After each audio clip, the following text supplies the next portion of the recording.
ya. Sudah siap adik-adik? Ini sudah 89 orang. Halo? Sudah, Pak. Ya, kormanya ya, Sinta ya, kalau tidak salah. Iya, Pak. Oke, jadi ini berarti ada mungkin lebih dari 90 mahasiswa. Jadi untuk perkuliahan pertama saya tidak akan sampaikan absen, saya cukup lihatnya di rekaman kuliah Webex-nya.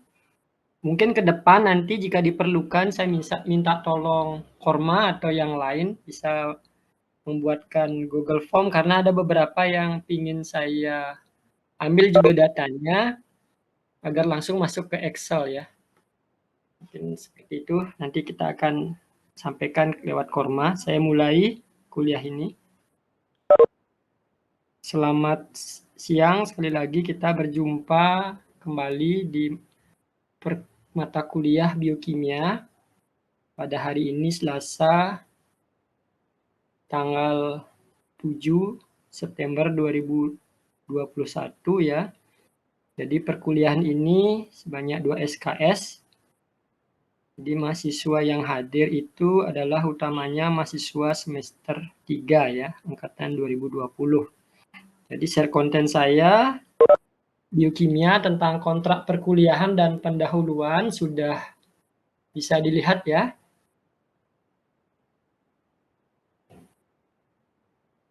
Sudah, Pak. Oke, untuk perkenalan mungkin ini perkenalan kita yang kali kedua. Mungkin kita sudah ya, saya perkenalkan lagi. Saya sendiri pengampu atau koordinator dari mata kuliah biokimia ini, Tengah Wirajana. Kemudian ada dosen lain, Ibu Ketut Ratnayani, Ibu Chandra Yowani, dan Ibu Laksmiwati sebagai tim pengajar mata kuliah ini yang akan mengajar sesuai dengan materi yang sudah kita bagi. Oke, nanti seperti biasa, setiap saya bertanya, mohon segera dijawab untuk mengetahui apakah kita tetap terhubung atau tidak, ya. Kemudian apabila diperlukan, silakan hidupkan videonya, ya. Jadi agar tidak membebani sinyal yang berat, mungkin saya hanya sebentar hidupkan kamera, ya.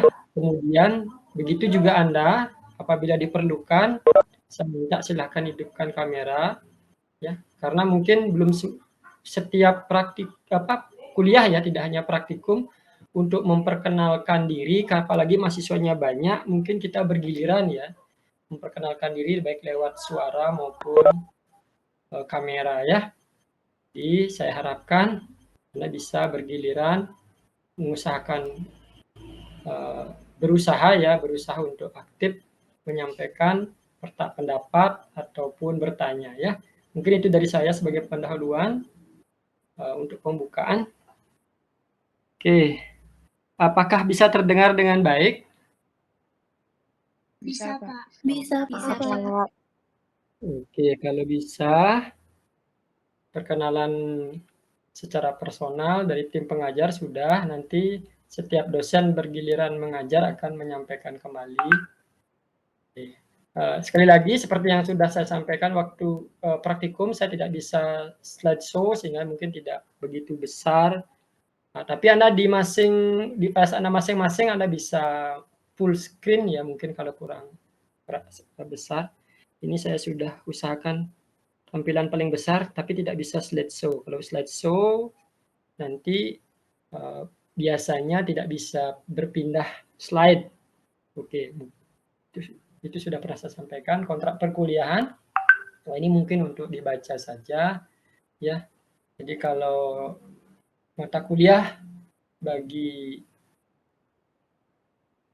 pendengar itu tergantung ya. Kalau bagi prodi farmasi, saya juga ngajar di bioteknologi pertanian S2, kemudian di kimia sendiri dan kimia S2 juga masing-masing tentu manfaat dari biokimia itu tergantung dari sudut pandang siapa yang belajar biokimia ini ya. Nah, karena kalian orang farmasi, tentunya harapan kami betul-betul mata kuliah ini bisa menunjang sebagai pendukung untuk memahami ilmu yang berkaitan dengan bidang farmasi. Itu komen saya secara umum, ya. Jadi tidak hanya memberikan dasar, ya itu intinya ya. Tidak hanya memberikan dasar pemahaman untuk penerapan biokimia dalam bidang ilmu farmasi, tetapi juga sebagai jembatan untuk memahami fenomena. Jadi karena banyak sekali perkembangan bidang farmasi itu yang mendasari adalah bidang biokimia. Contoh yang paling utama adalah yang paling nyata kita rasakan saat ini di musim pandemi adalah drug design atau mendesain obat baru. Bahkan juga mendesain vaksin yang selalu harus baru karena mungkin virusnya selalu terupdate, selalu termutasi. Jadi bagaimana kita bisa memahami itu, bagaimana kita bisa selalu berkompetisi dengan dalam hal ini boleh saya sampaikan tanda kutip cobaan ya, cobaan manusia yang paling mengerikan itu kan salah satunya penyakit ya, pandemi. Nah, orang farmasi misalnya bagaimana mendesain obat baru seperti dulu yang sangat mengerikan virus HIV AIDS itu sekarang sudah ditemukan obatnya. Itu tidak terlepas dari pemahaman ilmu biokimia ya, struktur, fungsi, metabolisme, dan aliran informasi genetik seperti itu. Ya, saya lanjut. Kontrak perkuliahan saya tidak akan panjang lebar sampaikan CPL dari prodi farmasi yang berkaitan dengan mata kuliah ini. Kemarin di praktikum sudah kita sampaikan karena kalian peserta kuliah ini juga sebagian besar bahkan seluruhnya adalah mengambil praktikum juga, jadi saya tidak akan sampaikan. Tapi ingin saya sampaikan berkaitan dengan CPL ini yang berhubungan dengan bidang biokimia, maka capaian pembelajaran mata kuliah atau CPMK adalah menguasai konsep struktur, sifat, dan fungsi biomolekul. Biomolekul dalam hal ini asam amino sampai proteinnya, kemudian asam nukleat DNA, RNA, karbohidrat, dan lipida. Kemudian struktur, sifat, dan kinetika enzim, metabolisme, dan terakhir aliran informasi genetika. Itulah penguasaan konsep yang diharapkan setelah Anda selesai mengikuti mata kuliah biokimia ini. Oke, saya lanjut ya, mungkin tidak perlu saya tanyakan apakah ada pertanyaan atau belum, ya nanti saya akan sampaikan. Yang jelas masih terkoneksi dan slide-nya bisa berpindah? Masih, Pak. Oke, Masih, Pak. Tentunya berdasarkan CPMK tadi, maka deskripsi mata kuliah atau materi yang akan dibahas adalah pertama tentang struktur, sifat, dan fungsi biomolekul. Ya, di struktur. Baik itu seperti yang saya bilang tadi, ya ke semua biomolekul, ya keempat jenis biomolekul. Terus enzim juga, enzim ini juga termasuk biomolekul protein. Cuma kita pisahkan karena dia secara tersendiri perlu kita fokuskan, garis bawahi, mempelajari struktur, sifat, dan kinetikanya. Ya. Kemudian metabolisme, ya terutama nanti utamanya adalah metabolisme karbohidrat. Di situ ada glikolisis, glikoneogenesis, kemudian ada siklus Krebs dan sebagainya. Kemudian yang terakhir tentang aliran informasi genetika. Ini menyangkut 3 proses utama, yaitu replikasi, ya. Mohon maaf, replikasi atau biosintesis DNA. Kemudian diikuti dengan transkripsi atau biosintesis RNA. Kemudian yang terakhir translasi atau biosintesis protein. Ya. Jadi mungkin apa yang saya sampaikan tadi itu mungkin kalian sudah pernah dengar ya. Kalau sudah pernah dengar dan sudah pernah baca, sudah pernah mempelajari mungkin sebagian, itu sangat bagus sekali karena Anda sudah punya basic-nya sehingga nanti tinggal memperdalam dan memperluas lagi pengetahuan Anda. Saya sudah sampaikan buku, silahkan dibaca. Oke. Nah, seperti kemarin saya sudah sampaikan satu buku e-book ya dari Nelson and Cook, itu yang sangat terkenal, Leininger Principle of Biochemistry. Ini sudah ada terjemahannya. Ya, itu warnanya hitam, ada 2 buku, banyak ada di toko buku. Tetapi saya sarankan lebih baik ya ini untuk mahasiswa ya. Mulai dari sekarang lebih baik Anda baca langsung di sumber primernya, textbook-nya, walaupun dalam berbahasa Inggris. Jangan sungkan, jangan takut. Saya sendiri tidak begitu bagus bahasa Inggrisnya, ya kita harus belajar, ya belajar itu sepanjang hayat. Baca saja, nanti karena pemahaman dengan langsung membaca itu dalam bahasa Inggris itu akan lebih baik dibandingkan dengan membaca terjemahannya. Yang lain, ini juga dari Pak Berksteyer ini juga ada terjemahannya. Bahkan saya lihat kedua buku ini ada di perpustakaan atau ruang baca di prodi farmasi ya. Kalau Anda main ke kampus, di ruang bacanya mungkin kalau dulu dijaga oleh Bu Wayan, pegawainya itu bisa ditanyakan. Tapi itu terjemahannya. Tapi paling tidak Anda punya kedua-duanya itu akan lebih bagus ya. Lebih bagus. Tapi kadang-kadang buku terjemahan itu sering sekali kurang tepat dalam bahasa Indonesianya, maka lebih baik dikonfirmasi dari buku aslinya.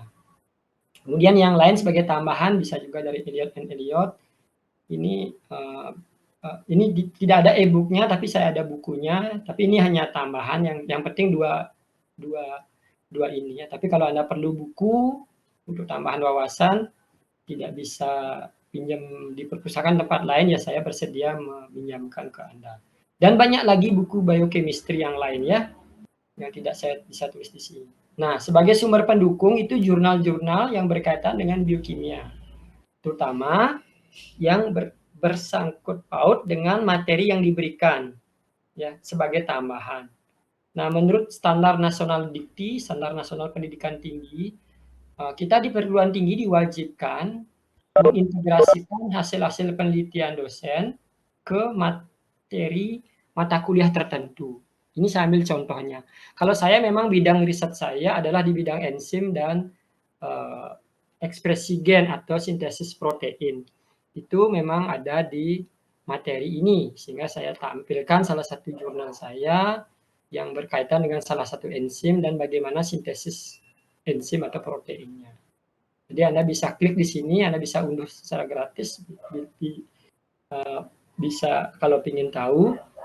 Tapi mungkin untuk S1 tidak begitu diwajibkan ya. Walaupun begitu sampai untuk tambahan pengetahuan ya berkaitan dengan sintesis protein dan bagaimana enzim itu ditemukan, itu juga menjadi wawasan yang perlu untuk Anda. Ya, itu untuk sumber bacaan. Nah, sekarang ke jadwal ya. Seperti yang sudah ini bisa kelihatan ya? Bisa, Bisa, Pak. Oke. Pak. Bisa kelihatan ya. Mohon maaf karena kalau saya slideshow kan malah di situ blank kata mahasiswa saya. Ya, ini sudah beberapa kali saya coba slideshow karena tidak bisa-bisa ya. Makanya tetap seperti ini, mudah-mudahan terbaca. Nah, di jadwal ini saya sampaikan minggu keberapa dan tanggalnya. Ini sudah saya cek kalendernya. Ternyata di semester ini hari Selasa itu ada tanggal merahnya, banyak ada liburnya ya, termasuk oh ya baru minggu ini memang minggu pertama ya, minggu lalu masih bulan Agustus ya hari Selasanya. Saya cek tuh hanya 14 kali pertemuan. 13 ya lagi ya. Benar 14 kali. 21. Kalau kita paksakan 28 itu sudah selesai Natalnya 25, 28. Mungkin bisa mungkin tidak ya. Mungkin tapi begini saja saya cuma sarankan kalau bisa kita selesai kuliah sebelum tanggal 25 Desember. Ya, sehingga saya tidak santumkan tanggal pertemuan ke-15 nanti itu tanggal 20 tambah 7 28 ya. 28 Desember ya. Iya, Kalau Pak. nggak sampai pertemuan ke-16 itu malahan. Masa tahun baru kan nggak lucu ya. Nggak mungkin karena di kalender akademik kita diwajibkan selesai di bulan Desember. Nah, ini sengaja saya tulis warna ungu, ini artinya waktunya ini masih opsional. Ya, tapi sebelum kita membicarakan ini, mari kita lihat dulu ya satu persatu. Hari ini kita sedang menyampaikan kontrak perkuliahan dan sebentar lagi kita sampaikan pendahuluan. Jadi setiap dosen itu sebagai host, ya, yang tertulis di sini artinya sebagai host Webex ya. Tetapi utamanya juga menyampaikan materi. Nah, belum tentu juga satu orang, nanti bisa saja dosennya semua datang atau lebih dari satu. Yang jelas ini penanggung jawab dan menyampaikan linknya sehingga nanti Korma Sinta bisa berkoordinasi dengan dosen-dosen ini di tanggal ini ya Sinta. Jadi paling tidak 6 hari atau seminggu sebelumnya ya sudah dikontak dosennya ya untuk siap-siap membuatkan link, mungkin bisa sehari sebelumnya nanti disampaikan ya tanggal-tanggal ini. Yang saya lihat nanti tadi mudah-mudahan tidak keliru ya, Sinta dan kawan-kawan di sini bisa sama-sama cek di kalendernya. Saya sudah pakai kalender Bali kan banyak libur ya. Kalau saya pakai kalender nasional nanti keliru ya. Nah, ini sudah saya pakai kalender Bali, tapi saya lihat sih hanya 13 kali pertemuan, kecuali 14 kali kecuali kita pakai tanggal 8, 15 seperti yang saya bilang tadi. Nah, di materi ini saya sampaikan sesuai dengan deskripsinya tadi untuk memenuhi CPMK-nya. Yang pertama tentunya tentang struktur sifat fungsi dari biomolekul ya. Jadi struktur sifat itu saya jadikan satu, struktur sifat asam amino dan protein itu pertemuan minggu depan. Kemudian tentang asam nukleat 2 minggu lagi, di minggu ketiga, kemudian minggu terakhir tentang enzim. Kemudian pada minggu kelima ini kita masih membicarakan tentang biomolekul yang lain. Jadi kita sudah membicarakan 3 biomolekul untuk sampai pertemuan keempat, protein, asam nukleat dan protein 2 biomolekul lah maksud saya ya, protein dan asam nukleat. Karena enzim ini termasuk protein. Kemudian enzim ini perlu diberikan waktu khusus karena materinya ini memang cukup banyak sesuai dengan CPMK yang diminta. Kemudian biomolekul berikutnya tentang karbohidrat, kemudian lipida terakhir. Nah setelah itu pertemuan ke-7 kita lakukan UTS ya dengan materi biomolekul tersebut. Nah, jadi kita kompres sampai pertemuan ke-7, biasanya pertemuan ke-8 karena nanti biar kita ada space waktu untuk materi yang lain. Kemudian di pertemuan ke-8 di tanggal 2 November nanti Ibu Ketut Ratnayani akan menyampaikan tentang metabolisme mulai dari pengantar, genetika sampai minggu-minggu berikutnya. Jadi ada 3 kali pertemuan tentang metabolisme. Ya. Di sini diberikan tentang glikolisis dan gluconeogenesis, kemudian tentang siklus Krebs dan fosforisasi oksidatif. Nah, berikutnya di pertemuan ke-11 masih terkoneksi ya? Masih terhubung saya? Masih, Pak. Oke. Pertemuan ke-11 baru nanti mulai Bu Chandra menyampaikan captcha atau bab baru tentang aliran informasi genetik. Ya, di aliran informasi genetik ini yang pertama prosesnya ada replikasi DNA. Jadi sekalian menyampaikan pengantar dan materi pertama tentang replikasi DNA atau biosintesis DNA. Replikasi DNA. Kemudian berikutnya tentang transkripsi atau biosintesis RNA dan translasi atau biosintesis protein. Nah, itu materinya sebenarnya ini kita sudah sangat pepetkan. Ya, mungkin beliaunya ngasih secara umum, kemudian khusus spesifiknya nanti kita akan berikan dalam bentuk tugas. Oleh sebab itu, setelah pertemuan ke-13 atau setelah UAS yang materinya bahas itu metabolisme dan aliran informasi genetik, nah sisa pertemuan lagi ketiga itu kita gunakan untuk pendalaman materi ya yang lebih spesifik lagi sesuai dengan bidang Anda di bidang farmasi. Itu dalam bentuk presentasi tugas kelompok. Ya, Jadi kita bagi 3 kelompok besar di sini yang menyampaikan 3 tema biokimia secara umum. Jadi, kalau Anda belajar biokimia, kalau ada orang yang bertanya, ya, biokimia itu secara umum isinya apa saja sih?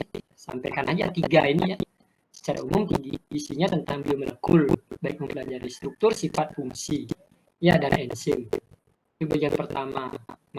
Dan ini sudah kita berikan dalam bentuk materi kuliah, saya dan Bu Laksmi. Kemudian Anda memperdalam lewat dengan membuat tugas nanti dengan topik yang akan kita share nanti ya. Mungkin paling cepat minggu depan ya. Oke. Tapi paling lama pasti sebelum UTS sudah kita sampaikan. Ya, itu untuk materi yang pertama. Materi kedua itu tentunya tentang metabolisme. Jadi itu bagian kedua dari biokimia. Ya, kemudian bagian yang ketiga tentunya aliran informasi genetik. Jadi secara umum kalau kita belajar biokimia, ringkasnya sebenarnya kita belajar 3 hal ini. Belajar biomolekul dan enzim, baik struktur, fungsi, sifat. Ya. Kemudian belajar metabolisme. Kalau S1 mungkin masih secara umum dulu. Ya. Jadi kalau kita lanjut sampai integrasi metabolisme, alirannya, dan mungkin ini sedikit juga bisa disebut. Kemudian terakhir tentang aliran informasi genetik. Jadi seperti itu ya, ruang itu dari pembelajaran biokimia ini. Mungkin ada yang ditanyakan tentang materi yang diberikan. Sambil menunggu Anda ada pertanyaan, saya garis bawah ini yang warna ungu ini ya.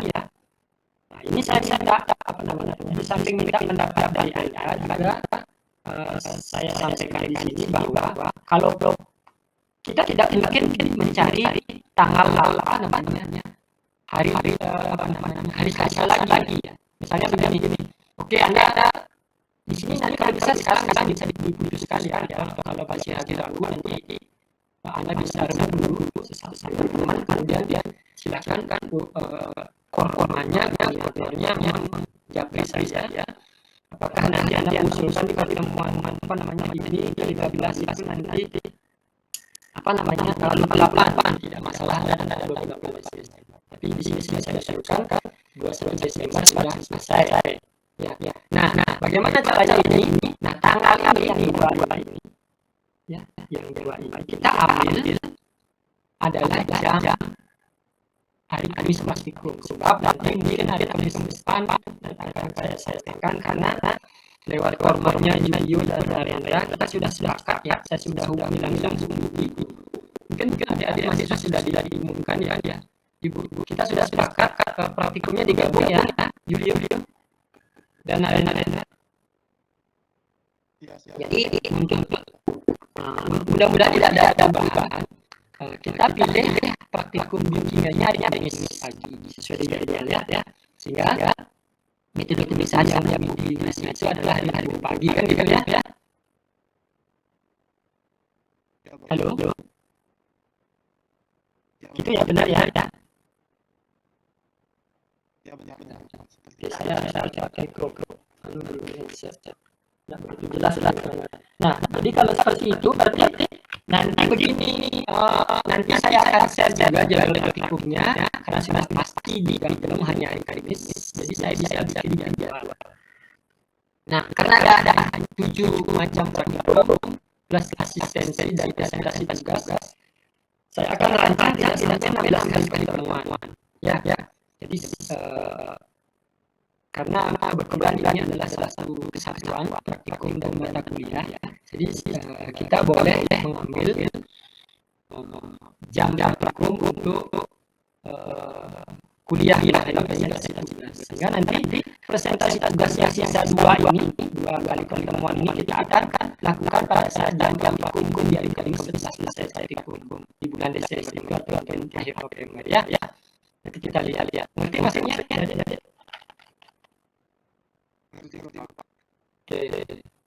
Untuk kormanya jelas ya, Sinjanta. Jelas Pak. Oke. Ya nanti kalau begitu Sinjanta, Julio sama Narendra, tolong bantu saya nanti mungkin saya salah tulis tanggal atau seperti apa nanti ya. Nanti Video dan Rendra sama Sinta sama-sama ngecek tanggal praktikum, jadwal praktikum dan sampai tanggalnya dan kuliah ya. Nanti ini berarti tanggalnya tanggal hari Kamis ya. Nanti kalau ini hari Kamis, saya rencananya begini. Ini kan masih opsional. Kita rencananya kelompok yang mempresentasikan tugas ini yang pertama kali menyampaikan presentasi tugas. Nah, sehingga bisa saja kalau ini misalnya sebelum tanggal 21 ya. Ini misalnya kira-kira tanggal 22 sudah selesai praktikum. Sorry. Ya, tanggal 22 ini kan komisi ini kan jadinya tidak mungkin setelah tanggal 5 ya. Ini kalau Anda tidak kalau Anda setuju bahwa kita tidak akan kuliah setelah tanggal 5 misalnya ya. Sehingga ini mungkin kita ambilnya sebelum tanggal 15 ini tanggal 15. Jadi opsinya begini. Ini jadi saya ini nanti kita lihat lagi 15 kan hari Kamis 9 Desember. Jadi yang tanggal 21 jadi ya 22 Desember. Jadi jadinya ini nanti kita lihat lagi di kalendernya. Jadi kita ambil jam praktikumnya tanggal 15 dan 22. Jangan catatan tanggal 15 Desember itu tidak ada lagi melakukan aktivitas praktikum bagi demonstrasi praktikum maupun presentasi tugas seperti itu ya. Jadi mungkin sudah jelas ya.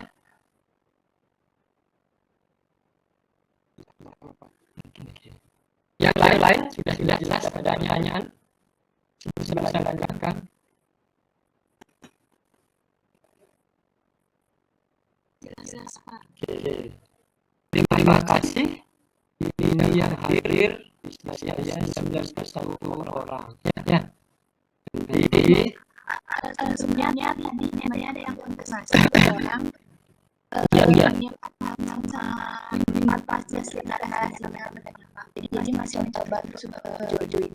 Oke, jadi sini saya ya. Silakan Sinta laporkan ke saya kalau sampai kita membicarakan haluan ya saya lihat dan ini lapor ya. Saya tidak absen.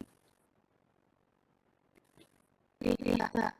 Oke, tapi jangan khawatir ya. Ini saya kita maklumi ya. Sulitnya yang lain itu adalah kendala sinyal, tapi jangan kita tidak berkomunikasi sehingga dosennya tidak tahu kendala kita di setiap tempat ya. Yang penting disampaikan. Dan ini juga kita sederhana ya, Sinta. Ini tujuannya kita rekam adalah sebenarnya tidak bagi hanya yang bisa ya full, tapi juga bagi adik mahasiswa yang mungkin kendala sinyal ya. Jadi bisa mendengarkan kembali kan. Cuma ini ya sudah ada kawan-kawannya di sini saya garis bawahi tolong jangan share ke tempat lain ya. Kalau kalangan sendiri boleh ya. Oke. Kalau apa video bisa dibuka nggak rekaman kuliah praktikumnya? Sudah sempat? Bisa bukanya? Saya beli email.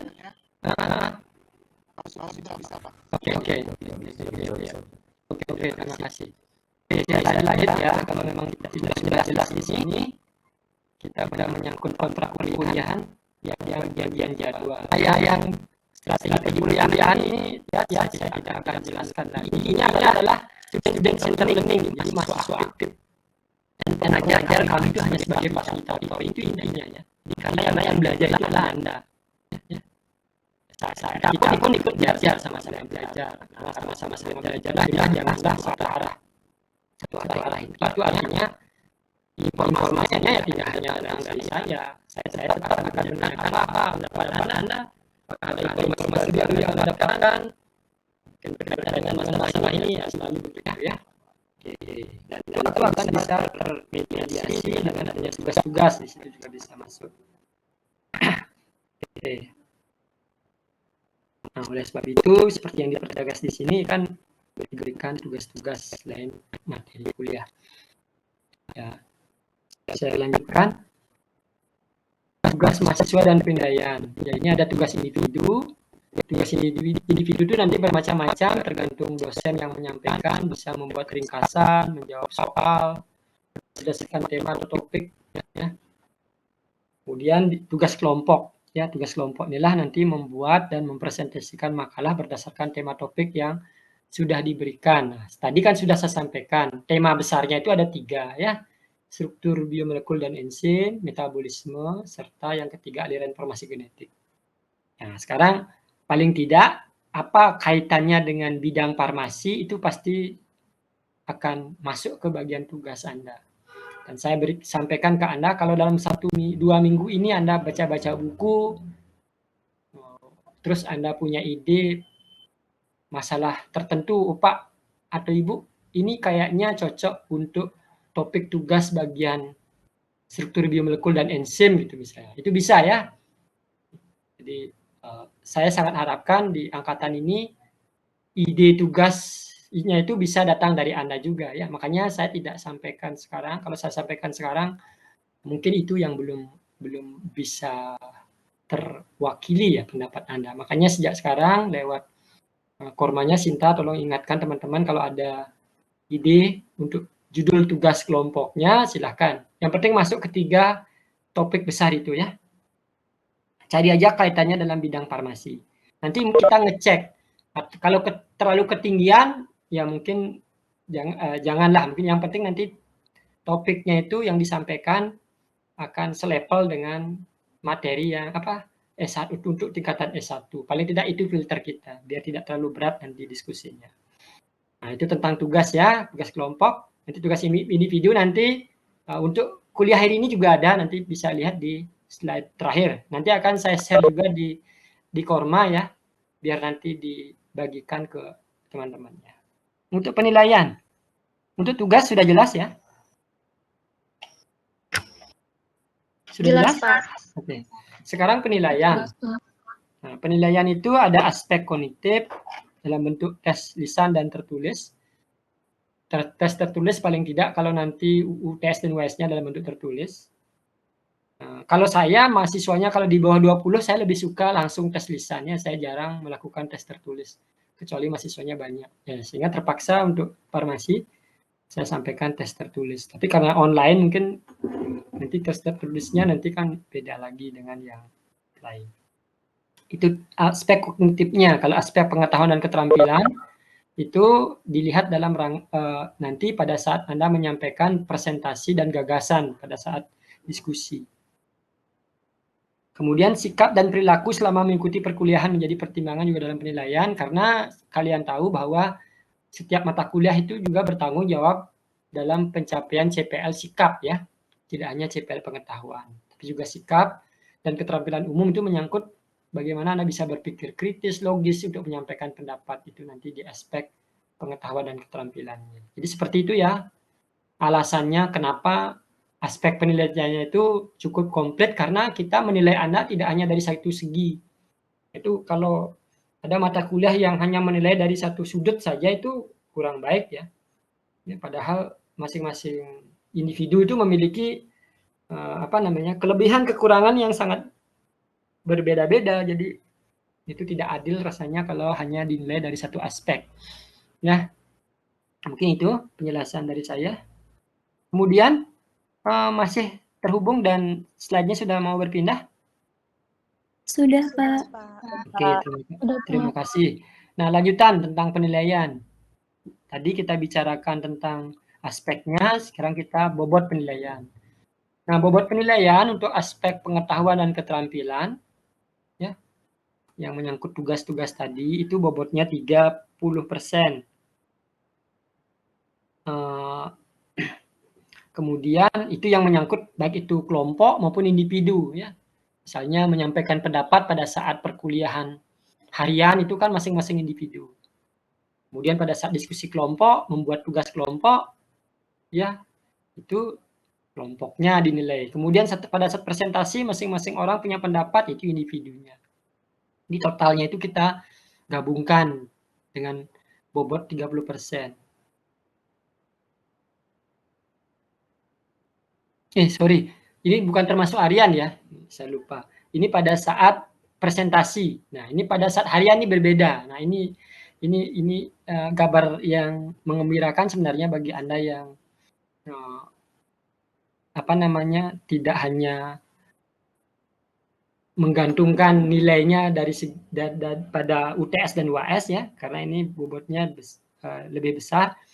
Jadi aspek pengetahuan dan keterampilan itu juga dinilai secara individu khusus ya. Ya kalau kita lihat-lihat memang aspek individunya lebih banyak jadinya ya, aspek individu pada saat dia ada di kelompoknya menyampaikan presentasi gagasan dan juga tersendiri ini dalam kuliah harian. Ya misalnya pada saat hari ini saya ada menanya-nanya, ada aktif, minggu depan juga seperti itu masuk ke penilaian juga nilai harian. Nah, jadi ini tentu include dengan aspek sikapnya di sini. Tidak hanya pengetahuan tapi juga keterampilan umum dan sikap. Nah, untuk yang UTS dan UAS itu masing-masing 20%, 20% ya. Jadi sehingga UTS dan UAS itu 40%, kemudian prosesnya 60% ya, 30-30. Jadi seperti itu kita nilai Anda untuk mendapatkan nilai akhir ya. Jadi A plus B plus C dibagi 10. Jadi ini 3, ini kurang angka 3-nya yang 3. Sorry, ini kurang angka 3. Kemudian ini 3 kalinya, ini 2, ini 2. Gitu ya. Oke, mungkin sebelum saya lanjutkan ke bagian lain, apakah ada pertanyaan tentang penilaian?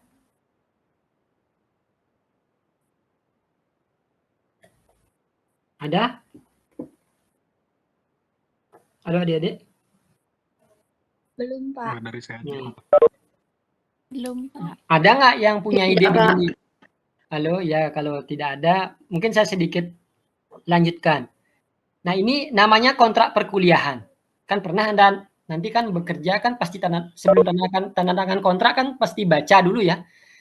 Nah saya misalnya pihak pertama, Anda pihak kedua. Nah pihak kedua Anda berhak juga kok mengusulkan. Siapa tahu di antara Anda ada usul. Nah saya garis bawahi dulu di sini. Dalam standar nasional pendidikan tinggi itu digarisbawahi bahwa dalam penilaian pembelajaran itu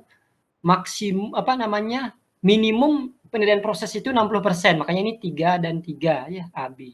Kemudian penilaian hasil penilaian hasil itu termasuk UTS dan UAS itu maksimum ini 40%.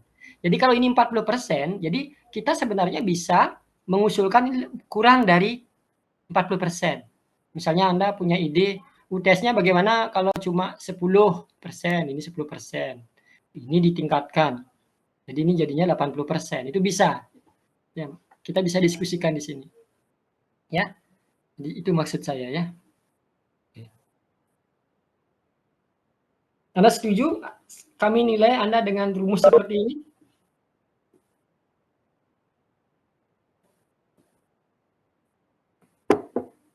Halo? Anda setuju kami nilai dengan rumus seperti ini atau Anda mau ubah ini diperbesar karena ketentuan dalam standar nasional di pendidikan tinggi itu ini minimum 60% ya, 30-30 minimum 60%. Ini maksimum, jadi ini boleh ditambah, ini bisa dikurang. Ngerti maksudnya? Bagaimana ini masih terhubung nggak? Oke. Mungkin masih Anda ragu ya, berani apa enggak gitu ya. Jangan takut ya. Hanya masa di zaman demokrasi di sekarang ini hanya ngeluarin pendapat takut ya. Nggak ada yang mensomasi Anda kok. Nggak ada yang melaporkan Anda ke kantor polisi, nggak ada. Ya, oke. Kalau masih belum ada ide ya saya lanjutkan dulu. Nanti boleh ya usul nanti belakangan di akhir kuliah ini. Ya, tugas. Pada perkuliahan akan diberikan tugas individu untuk membahas permasalahan atau soal tertentu yang dikerjakan di rumah. Nah, biasanya dikumpul minggu berikutnya ya. Kemudian tugas kelompok akan diberikan. Nah, tadi sudah diberikan dengan 3 topik utama itu, nanti di judulnya akan nyusul termasuk Anda bisa mengusulkan. Nah, tiap kelompok nanti tolong dibantu ya, Sinta. Nanti berarti kan ada 3 kelompok besar ya. Ini kalau tidak salah kan 90-an ya, Sinta ya? Iya, Pak, 93. 90-an. Kalau misalnya berarti kalau dibagi 3 kan 30 orang ya. Tinggal 30, berarti setiap topik itu kan ada 3 topik. Setiap topik itu dikerjakan oleh 30 orang dengan berapa kelompok gitu ya. 30 itu kita lihat dalam 1 kali pertemuan dengan 2 jam itu berapa kali presentasi kita bagusnya bisa. Yang sering jadi panitia-panitia lomba-lomba yang ada presentasinya kan pasti udah mahir itu ya. Belum lagi kita ada sesi tanya jawab, pembukaan dikit, itu cukup nggak waktunya? 100 menit untuk berapa kelompok itu? Mungkin 6 kelompok paling maksimum ya? Atau mungkin 4 kelompok gitu ya. Jadi kalau 6 kelompok misalnya dalam 1 kali pertemuan dengan 1 topik yang sama, misalnya tentang aliran informasi genetik di pertemuan terakhir, 30 dibagi 6 kan 5 orang jadinya ya, Sinta? Jadi 5 orang jadinya per kelompok, begitu caranya ya, Sinta? Dan kawan-kawannya di sini bantu. Halo? Baik, berarti nggak isi membedakan antara kelas A sama kelas B-nya ya, Pak? Ya, digabung aja. Nggak usah. Kita bercampur aja di sini ya. Dicampur aja. Karena ini kelasnya kan sudah digabung kan ya? Ya. Ngerti maksudnya, Sinta?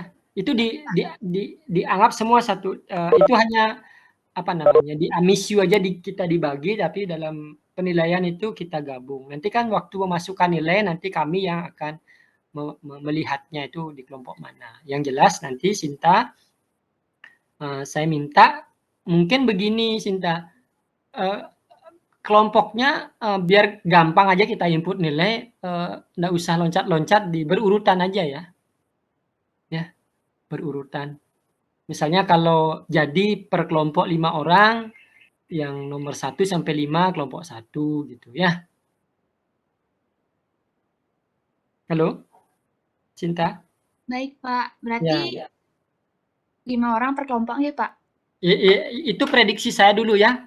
Makanya Sinta dan Julio, Narendra, dan yang lain juga bisa mengusulkan pendapat bagaimana kalau dalam 1 kali pertemuan, coba lihat ininya ya, kalau mungkin yang lain masih bingung. Jadwalnya coba lihat kan. Kita kan 3 kali pertemuan nih presentasi.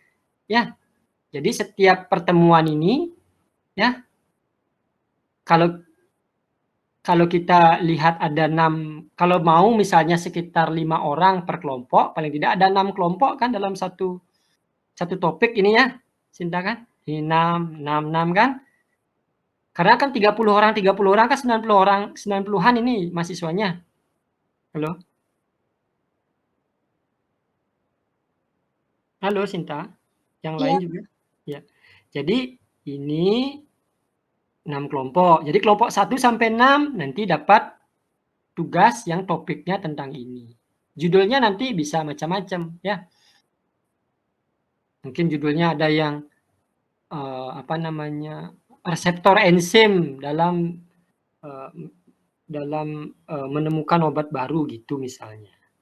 Kemudian kelompok 1 sampai 6 itu semuanya tentang berkaitan dengan ini biomolekul dan enzim. Kemudian kelompok 7 sampai 12 ya. Nah, itu karena ada 6 kelompok kan. Kemudian kelompok 13 sampai 18 ya, berarti kan 18 kelompok jadinya ya, Sinta. Kalau 5 orang, sekitar 5 orang, mungkin ada 6 kan, ini jumlahnya sekitar 90 lebih ya. Nah, cuma 6 dalam waktu 100 menit bagi 6 itu kan kurang dari 30 menit presentasinya. Mungkin itu kurang, agak cepet-cepetan jadinya kita presentasi. Kalau kita bagi 4 jadinya lebih banyak per kelompoknya. Itu yang masih kita mau diskusikan ya. Nanti mahasiswa juga berhak juga menyampaikan pendapatnya. Nanti saya minta sampai minggu depan ya. Yang jelas saya lemparkan saja, itu maksimum yang kita bisa adalah sampai 6 kelompok ya. Tapi kalau tidak terlalu banyak 6 kelompok, karena memungkinkan 1 kelompok 7 orang, mungkin ya 5 atau 4 kelompok, sehingga dalam 1 kali pertemuan ini 5 kelompok atau 4 kelompok itu bisa presentasi seluruhnya tanpa kita harus kekurangan waktu untuk presentasi dan diskusi. Ya. Itu ya maksudnya ya, Sinta dan kawan-kawan di sini. Baik, Pak. Ya, oke. Jadi kalau kuliah itu, kalau saya pribadi, saya tidak mau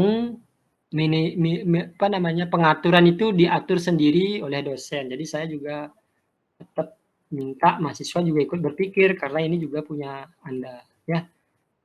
Kalau ada pendapat, ya demi kebaikan kita bersama, ya jangan sungkan-sungkan untuk mengusulkan, ya. Anggaplah ini rapat gitu ya, rapat. Namanya rapat, semua punya hak, punya kewajiban yang sama, ya. Oke.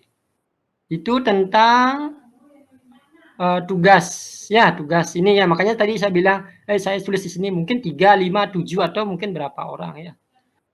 Oke, saya akan lanjut ke pendahuluan. Ya, pendahuluan biokimia. Oke, saya akan berikan kesempatan untuk Anda